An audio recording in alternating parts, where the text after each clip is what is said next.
अब आपका सब्जेक्ट आएगा सिग्नल्स एंड सिस्टम्स। तो उसमें सबसे पहले आपका जो सिलेबस होगा वो मैं इलेक्ट्रिकल के हिसाब से बता रहा हूँ सिर्फ, ठीक है। सो ये इलेक्ट्रिकल इंजीनियरिंग के हिसाब से गेट का सिलेबस है, ठीक है। क्योंकि मैं गेट के हिसाब से पढ़ा रहा हूँ, सो सिर्फ मैं गेट का ही सिलेबस डिस्कस करूँगा, ठीक है। सो सिग्नल्स में जो मैं फर्स्ट टॉपिक लूँगा that is signal definition. Signal होता क्या है और सिग्नल के टाइप्स क्या क्या हैं, सिग्नल क्लासीफाई कैसे करते हैं। फिर सेकंड जो होगा ऑपरेशन ऑन सिग्नल्स। एक आपके पास सिस्टम होगा, ठीक है, ये सिस्टम है आपका। इस सिस्टम में आप सिग्नल को इनपुट कराओगे, देन ये जो सिस्टम है ये इस सिग्नल पे कुछ ऑपरेशन करेगा। And now the system can operate in all these veg, ठीक है। ये सिस्टम या तो शिफ्टिंग कर सकता है, या फिर स्केलिंग कर सकता है, या फिर रिवर्सल, या फिर डिफरेंशिएशन, या फिर इंटीग्रेशन, कॉन्वोल्यूशन एंड डिफरेंशिएशन, ये रिपीट हो गया, ठीक है। So these are the operations on signals. फिर उसके बाद अब ये जो सिस्टम है इसकी क्या प्रॉपर्टीज़ है।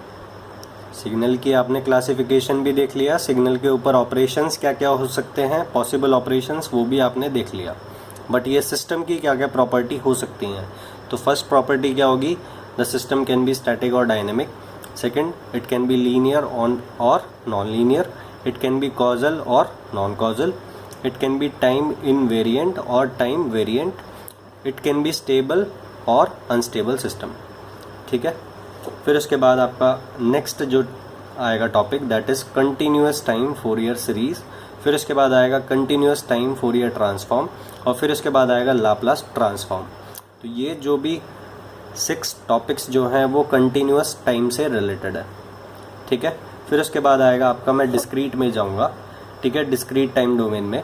और डिस्क्रीट में सबसे पहला आएगा आपको कि एनालॉग सिग्नल को आप सैंपल करके डिस्क्रीट सिग्नल में किस तरह से कन्वर्ट करते हो, तो उस टॉपिक से रिलेटेड आपका आएगा सैम्पलिंग।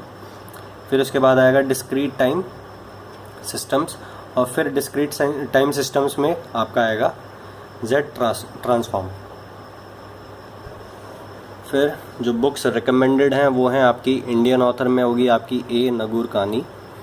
फॉरेन ऑथर्स में आपकी होगी first is Simon Haykin, this is a good book, and second one is Oppenheim, ठीक है। नाउ अब ये जो दोनों बुक्स हैं, ये जो इंडियन बुक है ये यहाँ इंडियन यूनिवर्सिटी सिलेबस के हिसाब से है, ठीक है।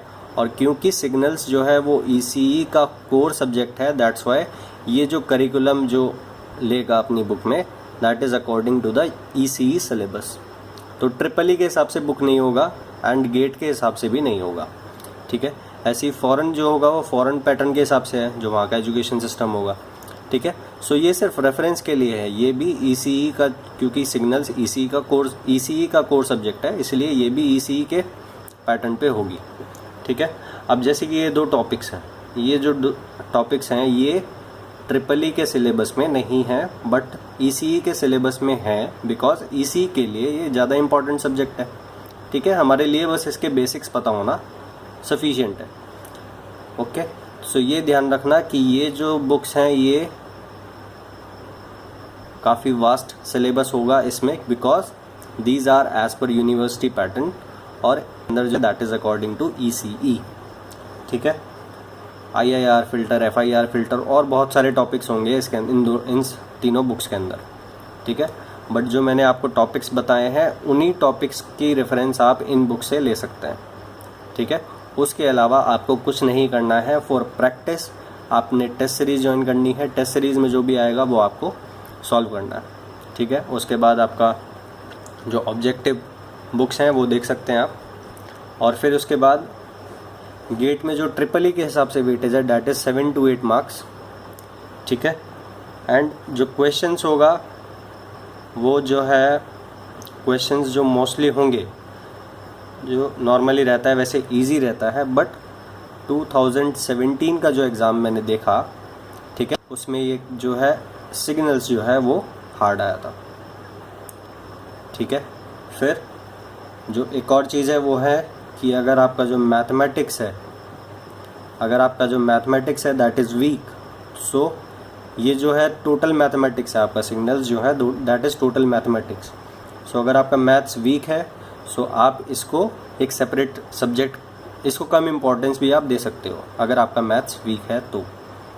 बट इलेक्ट्रिकल में तो every subject is numerical, so आपको मैथ्स अच्छा करना ही होगा, ठीक है।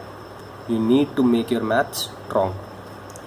अब गेट में तो ये वेटेज है 7 to 8 मार्क्स या उससे ज़्यादा, नॉर्मली यही रहता है, ठीक है। बट अगर आप किसी और एग्ज़ाम को देना चाह रहे हो, सपोज़ आप DMRC का आपका एग्ज़ाम हो जाता है, ठीक है, या फिर आपका UP के कोई एग्ज़ाम होता है, या फिर जेनको हो गया, ये सब हो गया, ठीक है, जो अदर स्टेट लेवल एग्ज़ाम्स हैं उसमें हार्डली 2-3 क्वेश्चंस पूछे जाएंगे अगर 100 क्वेश्चंस आते हैं पेपर में तो, ठीक है। और ये हार्डली मैं इसलिए लिख रहा हूँ बिकॉज हो सकता है कि एक भी क्वेश्चन ना हो, ठीक है।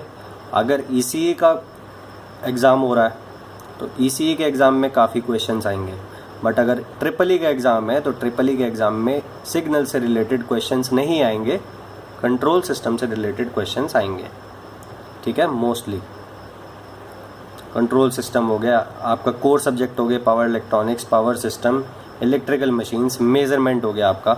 ये 5 सब्जेक्ट जो हैं वो मोस्ट इम्पॉर्टेंट है फॉर स्टेट लेवल एग्ज़ाम्स, ठीक है। But signals is not important for electrical, but for ECE this is very important. और एक और मैंने क्या बोला, 2-3 क्वेश्चंस हार्डली आउट ऑफ 100, ठीक है। बट अगर जो आपका ऑर्गेनाइजेशन है, फॉर एग्जांपल BSNL है, सो BSNL को तो इलेक्ट्रॉनिक्स से रिलेटेड नॉलेज चाहिए, सो वो जो है वो इस सब्जेक्ट से ज़्यादा क्वेश्चन पूछ सकता है, ठीक है। बट अगर आप इलेक्ट्रिकल से कोई भी पेपर देते हो, सो वो आपसे इलेक्ट्रिकल के ही कोर सब्जेक्ट के बारे में पूछेगा।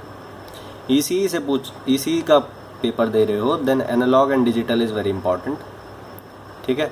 एनालॉग डिजिटल कम्युनिकेशन, ठीक है, ये सब बहुत इंपॉर्टेंट है। और फिर आपका एक EMFT हो गया, ठीक है। बट ये जो चारों हैं ये हमारे लिए इम्पॉर्टेंट नहीं है, ये तो है भी नहीं सिलेबस में, ये लीस्ट इम्पॉर्टेंट है सब्जेक्ट हमारे लिए। फिर एनालॉग जो है वो इम्पॉर्टेंट है एंड डिजिटल भी इम्पॉर्टेंट है हमारे लिए, बिकॉज ये स्कोरिंग है हमारे लिए, क्योंकि एनालॉग डिजिटल में बिल्कुल बेसिक क्वेश्चंस पूछे जाते हैं, because this is not our core subject. Machines वगैरह में आपसे हार्ड क्वेश्चन पूछेगा अगर पूछेगा तो, ठीक है। सो जो भी चांसेस है हार्ड क्वेश्चन पूछने के वो मशीन से हैं। एनालॉग एंड डिजिटल में ज़्यादा हार्ड नहीं जाएगा गेट एग्जामिनर अगर आप इलेक्ट्रिकल से हैं, ठीक है। सो इलेक्ट्रिकल से हैं तो आपको कोर सब्जेक्ट में मेनली ध्यान देना है, बट रिमेंबर सिग्नल्स से आप अपना गेट स्कोर बढ़ा सकते हैं। सिग्नल्स जो है बहुत इजी सब्जेक्ट है अगर आपकी मैथ्स स्ट्रॉन्ग है, ठीक है। जैसे कि मेरी मैथ्स स्ट्रॉन्ग है तो मैंने सिग्नल्स ही बहुत अच्छे से प्रिपेयर करा था, ठीक है। सिग्नल्स और कंट्रोल सिस्टम वगैरह सब मैं अच्छे से करके गया था। तो सिग्नल्स में भाई अगर 8 मार्क्स आ रहा है तो मैं 8 मार्क्स ही उसमें लेके आता हूँ, ठीक है। कंट्रोल सिस्टम अगर 10 मार्क्स का है तो मैं 10 ही लेके आऊँगा, एक भी क्वेश्चन ऊपर नीचे नहीं होगा मेरा, ठीक है। सो ये जो 2 सब्जेक्ट थे ये मैं हमेशा जो कंट्रोल एंड सिग्नल्स मैं हमेशा पूरे करके जाता था और पूरे ही नंबर में लेके आता था, ठीक है। सो रिमेंबर कि आपको ये 2 सब्जेक्ट करने ही करने हैं अगर गेट के हिसाब से आपको प्रिपेयर करना है तो, बिकॉज ये हमारे लिए स्कोरिंग सब्जेक्ट्स हैं, ठीक है। एनालॉग डिजिटल के लिए किस तरह से प्रिपेयर करना है इलेक्ट्रिकल वालों को, ECE के लिए तो सब कुछ है सिलेबस में, इलेक्ट्रिकल वालों के लिए क्या क्या प्रिपेयर करना है वो मैं आपको बताऊंगा। इलेक्ट्रिकल ये जो है 2 सब्जेक्ट ये भी हमारे लिए स्कोरिंग है, बिकॉज इन 2 सब्जेक्ट में भी जो गेट एग्जामिनर है वो हमारे से सिर्फ बेसिक पूछेगा, ठीक है। डीप में नहीं पूछेगा कोई क्वेश्चन। डीप में अगर उसे पूछना है देन वो कहाँ से पूछेगा, वो पूछेगा आपका machines, power electronics, power systems, ठीक है। तो अगर उसे डीप जाना है तो वो डीप कोर सब्जेक्ट से पूछेगा। अगर इलेक्ट्रिकल है तो इलेक्ट्रिकल के कोर सब्जेक्ट से पूछेगा, ECE है तो ECE के कोर सब्जेक्ट से हार्ड क्वेश्चन पूछेगा, ठीक है। सो ये चीज़ है। सो ये आपका सिलेबस हो गया, मैंने सब कुछ आपको बता दिया। बुक्स नहीं रिक्वायर्ड है, जितना मैं पढ़ाऊँगा वो सफिशिएंट है अगर इलेक्ट्रिकल से हैं। अगर ECE से हैं आप तो ECE के लिए बुक्स लेना ज़रूरी है, बिकॉज मैं ECE के हिसाब से नहीं पढ़ा रहा हूँ, ओके।